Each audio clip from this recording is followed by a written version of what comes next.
I ever tell you what the definition of insanity is? Insanity is doing the exact same fucking thing over and over again, expecting shit to change. That is crazy. The first time somebody told me that, I don't know, I thought they were bullshitting me, so boom, I showed them. The thing is, he was right.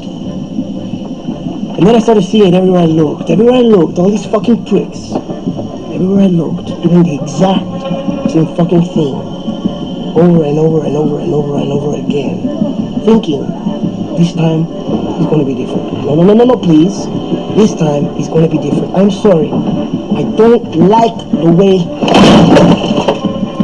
you are looking at me. Okay? You have a fucking problem in your head. Do you think I'm bullshitting you? Do you think I'm lying? Fuck you! Okay? Fuck you! It's okay, man. I'm gonna chill, man. I'm gonna chill. The thing is, alright? The thing is, I killed you once already. And it's not like I am fucking crazy. It's okay. It's like water under the bridge. Did I ever tell you the definition of insanity? Okay. That's how I feel about this show every week. You know, they said last week with Paul Heyman, you know, the definition of insanity. The show is the definition of insanity, of doing the same shit over and over and over, expecting it to change, rematches, just a lot of bullshit going on in this show. But then again, when does Raw not bullshit us? But I look at tonight and I see Raw was at Jacksonville, Florida. By the way, is this Florida 2 weeks in a row now? You know, he kicked it off, this whole show, Kurt Angle and, you know, the constable there, talking about the whole thing that happened last week with Brock Lesnar, and Kurt Angle came out to hype the show, talking about Rousey being here, but somebody, at least she's here, like a former UFC champion, and that the whole Raw roster's champion because they show up, unlike Lesnar, and Corbin kind of warned them, but Kurt Angle said that Paul Heyman is still here, he's still employed until Roman Reigns came out. Of course, he gets his course of booze and everything, and Reigns was told Kurt that, you know, I got a lot of respect for you and everything, but you should have known better. If you kick out the big dog, who's going to protect the yard, as he said? It's kind of lame, we got to protect the yard now. And Reigns pretty much looked at Corbin and said, what are you smiling at, huh?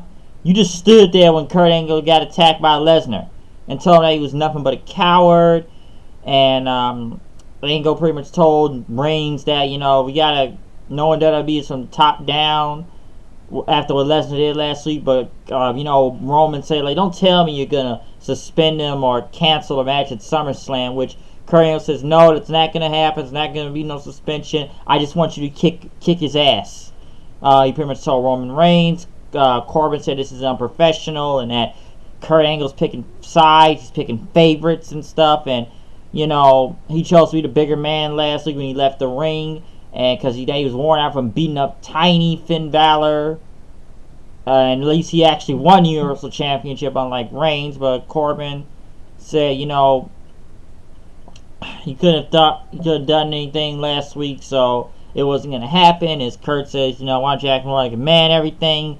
And Corbin said that's why I have this job, and this is Stephanie McMahon's show, pretty much to oversee Kurt Angle on all his decisions. And pretty much Kurt made a decision right now that tonight, you know, you're going to face Roman Reigns right now, which, God, why? This match nearly went 20 minutes, too, I can also say, because it was about 18 minutes and 45 seconds. But I find it was already odd enough last week that Corbin and Finn had a match last week for 20 minutes, and now this happens this week, which pretty much ended with Corbin trying to leave. Finn Balor comes out then. I think Corey Graves on the tiny little Irishman or something like that. He said something about, which it's kind of strange too that, you know, Corbin's out calling Finn short and making all these short jokes and, you know, calling him out every week. But kind of funny the minute he sees Finn Balor, he gets scared and starts running the other way. Then Roman hits Corbin with a spear. 1, 2, 3. He starts shaking hands. If you see real close, real quick, there's one fan in a Ronda Rousey shirt that looks like it's going to slap hands with Reigns and just kind of does this, just faking him out right there. That was pretty funny. And then he pretty much fist bumped Finn Balor. Balor came in, shotgun drop kick, and a coup de grace on him.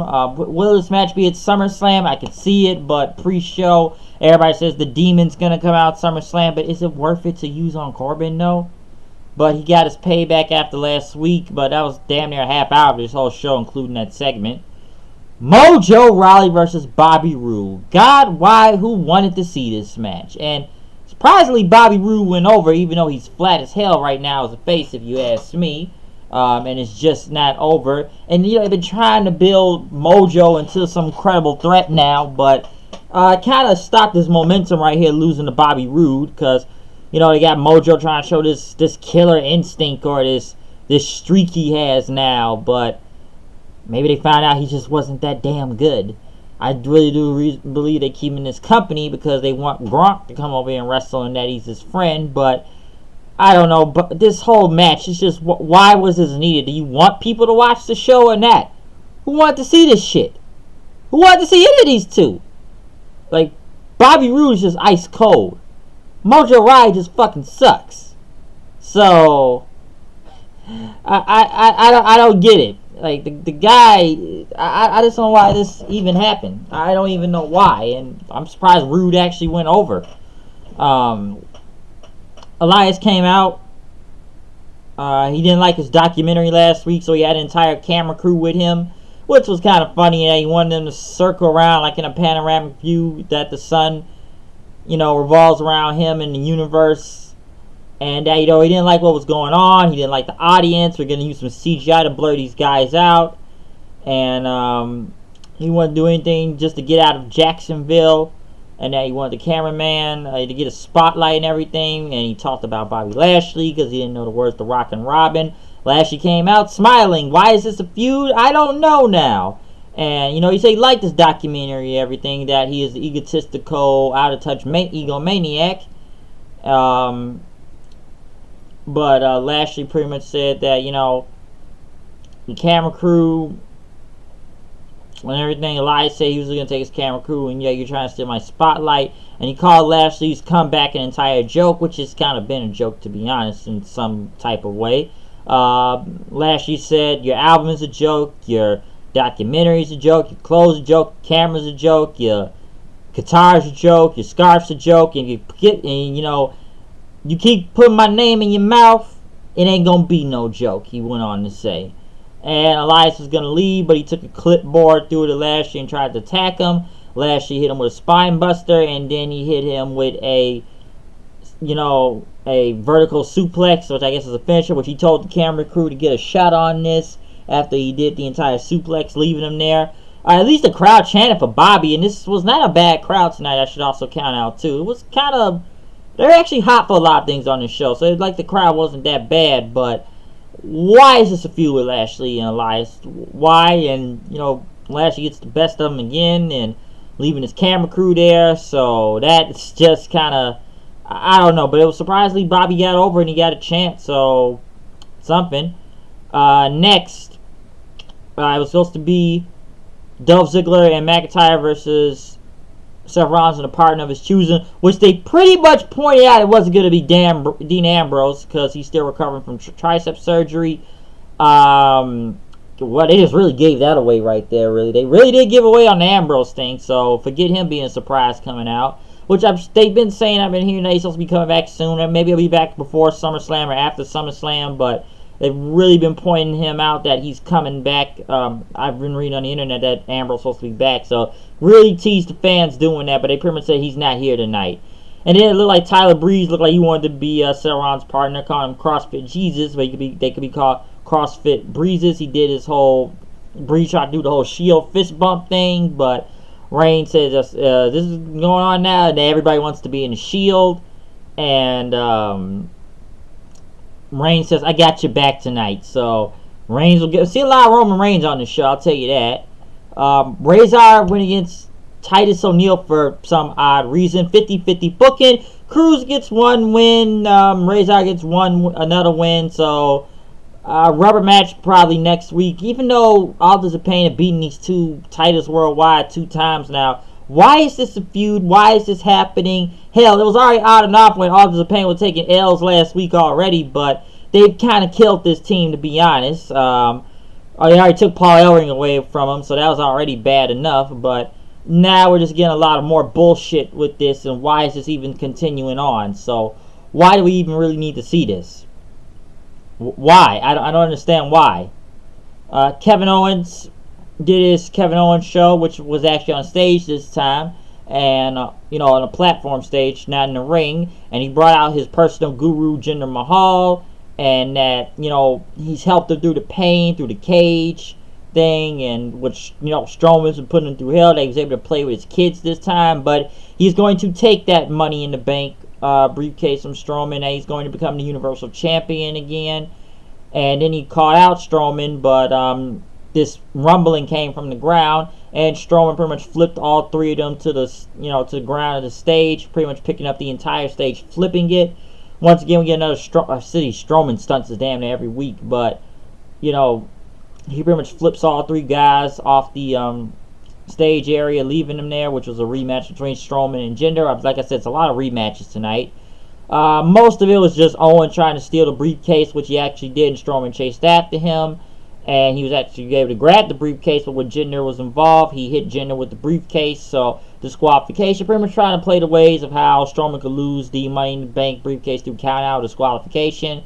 And he chased after Jinder, grabbing him, which I swear Jinder was bleeding. Maybe that was his hair on his head. I could be wrong. It looked like blood, but just another chase now. And then, the Sunil Singh was able to grab the case, but he got kicked. But we're still doing a lot of silly stuff with this. But, they really just talk about the risk of Strowman losing the Money in the Bank briefcase. But the match, who gives a shit? It wasn't nothing really that much to look at anyways. Corey Graves, there was an interview, a sit-down interview style, which wasn't bad, between Corey Graves and Roman Reigns, but most of this was just to get sympathy for Roman Reigns, as much sympathy as they can, and you're going to see a lot of that tonight. And, they talk about Reigns losing to Lesnar, but he's kicked Brock Lesnar's ass, though. He's beat his ass. And he talked about the first time they met at WrestleMania 31, and that Reigns Lesnar couldn't beat him. Because, Seth cashed in Money in the Bank. This year, WrestleMania, he got the best of him. And that, the whole Greatest Royal Rumble thing, he was screwed. And that he's the uncrowned Universal Champion. And he's tired of Brock coming around, that he doesn't care. He's got his UFC events. And that he's sick and tired of him disrespecting the people. Disrespecting his lifestyle and the family business.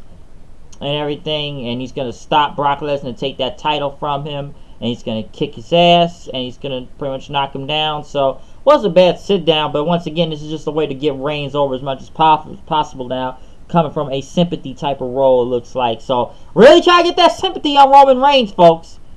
Trying to get him as much sympathy as possible. So, I don't know, will it make the people cheer for him? Not really when it comes to Brooklyn when that time happens. Seth and Roman were headed to the ring then until Corbin pretty much, I guess they're on the phone with Stephanie or Kurt, and that, Reigns can't wrestle twice, also jeopardize the main event at SummerSlam. Well, I keep trying to say WrestleMania, but SummerSlam, Reigns didn't care, but Corbin says, if you go out there, you will forfeit your title shot. Seth said he was going to figure something out there. I guess it's going to be a handicap match, and it was kind of funny. Reigns came back and asked Corbin, your ribs okay? And then he pretty much punched him, said, you got to do the trainer? After punching him in the ribs. Okay, that was actually pretty funny. I'll admit that. That was kind of funny and cool in some type of way. I didn't mind that part. So the Reigns thing wasn't that bad with him and Corbin. But it was pretty much a handicap match then. I guess they also played that clip. I think it was Seth and Roman. And I saw this clip today on Twitter that I think it was a special needs fan, and they pretty much did a fist bump, which was not bad. That was actually nice to see. So there's nothing wrong with that. But since this was a handicap match now, the match wasn't bad other than that botch with McIntyre trying to pick up Rollins off the top rope, and both of them fail. And then it was this strange thing where McIntyre was the legal man after he tagged Ziggler, but Ziggler super kicked Rollins and he got the pin. But does it really count when you think about it if he wasn't the legal man, which the announcers kept arguing about? So do we null and void this or what? Because I didn't really know what to think about all that then. They kept talking about who's the legal man and who's not the legal man. So where do you go on from this when you think about it? Because McIntyre was the legal man, so I think they were confused of what was going on. It was like, who? So throw out the match. I don't know, but I guess they count as a win as a win. The B team. What is this theme music? B team, go, go, go. What is this, the Spirit Squad 2.0 or some shit? It's like cheerleader music. I would have been okay if they just kept the little Battle Scars theme song, okay? Like, at least that could have meant what B team meant, but this right here is just kind of... I don't see where this is supposed to be going. This music. Why is this music like this? I don't know why. Why? Where is this going? And as for Seth, therefore I get on to the B team. I guess Seth will, maybe Ambrose will show up beforehand, or he'll show at SummerSlam. Will he be in Rollins' corner? I don't know, but I feel like Dean Ambrose will be here soon back enough. But it was the B team versus the Revival. Pretty much no contest. Hardy and Wyatt came out. Pretty much Axel and Wilder disappeared. Matt and Bray hit their finishers in the ring, pretty much leaving Bo Dallas and Scott Dawson lying there. I'll just say about Matt Hardy real quick. I heard this kind of day now that, well, I don't know. He said that his pelvis and his back may be fused together because of, allegedly he theorized that doing those top rope leg drops for years or something. But I don't know. So he may stop doing that now, the leg drop thing, but I'm not sure. It was kind of interesting when I was reading that earlier. But, it's kind of strange, too. They want to do the Triple Threat Tag Team title match next week. Why not do it at SummerSlam? Why are we doing it next week for? Why does the B team has this cheerleader music? I don't even know why. Next is probably one of the best things on this show tonight was the Paul Heyman sit-down interview. You know, the guy just looks like he hasn't shaved in a week. Bloodshot eyes. Just disheveled. He just looked like he was on something. He didn't know what to say. Like I say, he looked like he haven't slept in a week. Just nervous throughout the whole interview. Which I would say here, Paul Heyman, great, just a master on the mic and a master of promos too. And this was masterful. Even though this is just to get sympathy for Reigns and I guess Heyman now too, to make Brock Lesnar look like the most sadistic son of a bitch and evil as possible, which we know he doesn't give a fuck about this company, to be honest, or being here. But we're trying to make him look as bad as possible that he doesn't even need Heyman anymore at this point. As Heyman just looked all... He just looked like a broken man after a week. He just looked like a broken man. And that he was just didn't know what to do. And that Brock disconnected his phone number. And they haven't talked since last week. And he doesn't take his phone calls. He even looked like he didn't want to do the interview, that Brock's not going to like this. This is going to just piss him off even more. And now, you always thought they were friends and they were going to ride off into the sunset together. That he's been with Brock for over 16 years now. And that, does Lesnar even need him anymore? And that, does he have a potential client next, as Renee Young asked him? Which, that would have been inconceivable over a week ago. But looking at this, hey, could go to Roman, Strowman. Some say go to them. He needs to manage someone. Maybe Nakamura, people keep saying. But who could he manage, really? Which, they really are going to end this thing now since they're kind of breaking him apart, it looks like. And that, Brock is different. He's just become more driven and focused. And he's violent. And that Roman Reigns doesn't stand a chance at SummerSlam. Listen, the thing was masterful, okay? Just a great performance by Paul Heyman. Just look at him. He hasn't shaved in a week. His eyes all fucked red and, fucked like he's been crying. And he looks scared. Like I said before, he looked like a broken man. and that they'd never seen Paul Heyman like this ever before. That he was just, I don't know, man. His whole promo was great. Okay, just masterful he did out there. You have to give him credit for that. Even though, like I said, this was just a thing to get Roman over as much as possible to get him away, and Lesnar turning on Heyman. The whole thing with Paul did was great. Another rematch.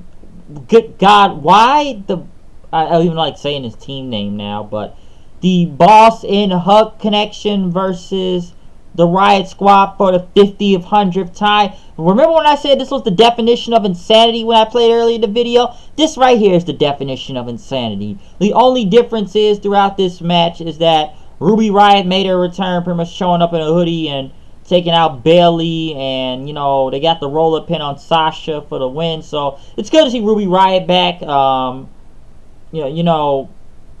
She had that knee injury; she's been gone, so it's kind of good to see her back because they kind of need her with the Riot Squad. So where does this lead to next? I don't know. 6-women tag at SummerSlam, maybe get Ember Moon. Maybe they keep putting Ember Moon against the Riot Squad damn every other week anyway, so could be a 6-women tag.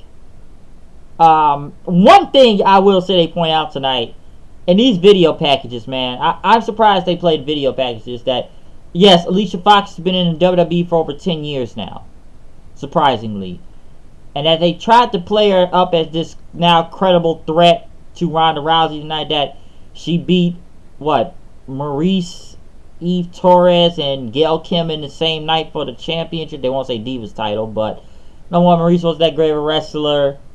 Eve was... I didn't hate Eve, so yeah. Gail Kim is great and doesn't get enough credit because, come on, the girl did kill it in TNA, but this was a time when the women's division was, 2-minute bathroom breaks most of the time, or 2-minute matches or something. But I'm really surprised they really tried to make Alicia Fox like a credible threat there playing this entire video package. And then Rousey had a video package, and then I'm surprised this was the main event for some reason now. But this is Rousey, so they had to put it in the main event. And that Bliss was out there, and they talked about Rousey said she's the baddest woman on the planet, but Fox is here, and at that whole punch last week, and that Rousey got all these UFC accomplishments, but she didn't captain the Survivor Series team. But why? And they got rid of Caruso there, and that that Fox paved the way for others to be in this company, and they're trying to steal her thunder. And then Rousey and Natalya came out, and they did ring introductions, and what you see Fox panhandling to the crowd. She's from this home state too, by the way, too, of Florida, but she's playing to the crowd. And I'm surprised this match didn't end in seconds, to be honest. This is the main event, but I'm not saying they gave it time, but she knocks Fox out the ring, and Bliss is getting involved multiple times, and Fox is just trying to get any type of shot and kicks and everything, but Rousey came back and started doing those punches, and even flipped her down to the ground a couple times, said she's gonna break her arm. The crowd was hot for it though, until she kind of went and did the her arm bar for the win, even though it looked kind of awkward at one point because I don't think Fox's arm was stretched out all the way, but after just dumping her around and hitting the it was a quick submission for the arm bar, so it was short, and then they had Rousey and Natalya in the ring. Bliss tried to attack from behind, but Rousey pretty much flipped her and said, "You can hold on to that title as tight as possible because I'm gonna take it at SummerSlam." Now, could Natalya turn on Rousey at SummerSlam and keep this thing going and just having another feud? Maybe, but I'd rather just take the fucking belt off Bliss at this point because it's gotten ridiculous. I just want Rousey. Like I said, this match needs to be 60 seconds or 90 seconds, but I could see something where, I don't know, Natalya screwing over or something, but just get the fucking belt off Bliss as any way as possible. But, the Rousey thing, yeah, she looked aggressive, dominant out there, killing Fox, of course, so she had to, looked over strong and everything, but I'm just surprised it's the main event. Fox was pandering to the crowd and even getting shots on Rousey at one point throughout there, but Ronda Rousey won the match, and like I said, it was her debut Raw match, but I'm just surprised they let this be the main event for some odd reason. But as for this show, a lot of bullshit, a lot of rematches. Just why these rematches? one thing I say really highlight throughout this entire show tonight was what? The Paul Heyman interview, Fox versus Rousey, if you want to point out that, and well, there was no Dean Ambrose returning tonight, but just like I said, there was a lot of rematches on this show. Lots and lots of multiple rematches, really. That's what you saw throughout the night. Oh yeah, Ruby Riot returning to the show, so that's what I can take out of Raw tonight. Once again, but it's a lot of bullshit on the show. Too many rematches. This is the definition of insanity, because it's a lot of bullshit going on. And I feel like I'm waiting more for All In than I can wait for next week on Raw, really, because this show just continues to be fucking garbage damn near every week. Tag team division is just, I don't even know at this point of where this is going. And, you know, Elias versus Bobby Lashley now prior to SummerSlam. Mojo fucking versus fucking Bobby Roode. Why is this even a match? I don't know. Authors of Pain feel dead, and you know, the screwy finish with the old Seth thing, which I feel like I've seen Seth and Ziggler enough at this point too. But I don't know, man. It's like I said, there's a lot of bullshit coming up on Raw, so you gotta check more out of G1, and you know, All In's coming up soon. But I am out of here. Tell me what you thought about this Raw tonight. Comment, subscribe. You know who I am. You know what I do. Show, here it goes. Master Bryce say 90, so subscribe. And hey, I don't tell you, but did I ever tell you the definition of insanity? Because this was a lot of this show was tonight. But I am out of here. I will see you guys later. Peace out.